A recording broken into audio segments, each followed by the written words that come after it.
आप सभी को राधे कृष्ण। आज के वीडियो में आप माघ मास मातम्य के 28वें अध्याय की कथा का पाठ सुनेंगे। अगर ये वीडियो आपको पसंद आए तो वीडियो को लाइक कीजिएगा और आपने चैनल को सब्सक्राइब नहीं किया है तो इसी तरह के धार्मिक वीडियोस देखने के लिए चैनल को सब्सक्राइब कीजिए। भगवान श्री नारायण का ध्यान करते हुए वीडियो शुरू करते हैं। ओम नमो नारायण।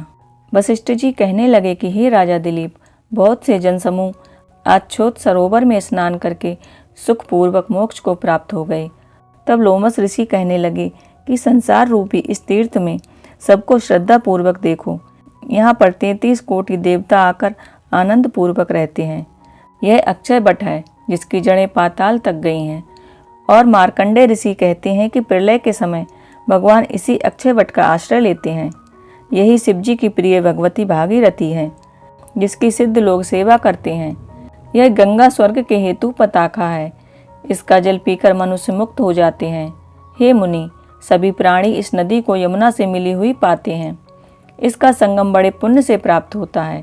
इसके स्नान से जन्म मृत्यु रूपी दावानल से कोई नहीं तपता, परंतु ज्ञान प्राप्त करके मुक्त हो जाता है।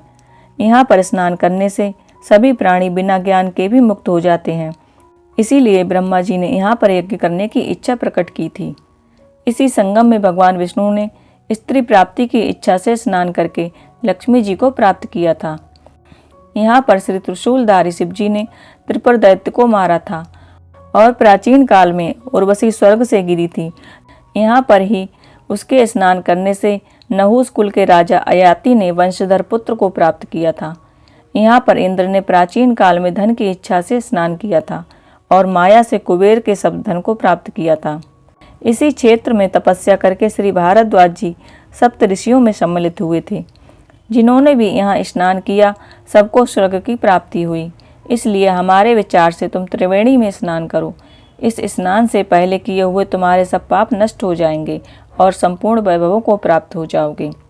ऋषि के इस प्रकार के वचन सुनकर सभी लोग उस त्रिवेणी में स्नान करने लगे और उसी स्नान करने से सबकी पिशाचता नष्ट हो गई।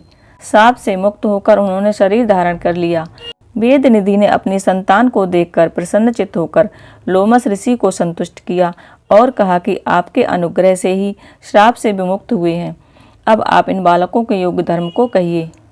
लोमस जी ने कहा कि इस युवक कुमार ने वेदों का अध्ययन समाप्त कर लिया है, इसलिए इन कन्याओं के प्रीतिपूर्वक कर कमलों को ग्रहण करें। तब लोमस जी और अपने पिता की आज्ञा से इस ब्रह्मचारी ने 5 कन्याओं से विवाह किया। इस प्रकार इन कन्याओं के सब मनोरथ पूर्ण हुए। जिसके घर में यह लिखा हुआ महात्म्य पूजा जाता है वहाँ नारायण ही पूजे जाते हैं। पुष्कर तीर्थ में, प्रयाग में, गंगा सागर में, देवालय में, कुरुक्षेत्र में तथा विशेष करके काशी में इसका पाठ अवश्य करना चाहिए। पुष्कर तीर्थ में ग्रहण के अवसर पर इसके पाठ का दुगना फल प्राप्त होता है और मरने के बाद वैष्णव पद को प्राप्त होता है। इस प्रकार माघ मास महात्म्य का 28वां अध्याय भी पूर्ण हुआ। आज से माघ मास महात्म्य की अध्याय समाप्त हुए। भगवान श्री हरि की कृपा आप सभी को प्राप्त हो। आपके जीवन में सुख, समृद्धि, शांति और वैभव हो। भगवान से इसी कामना के साथ आज का वीडियो यहीं पर समाप्त करती हूँ। राधे कृष्ण।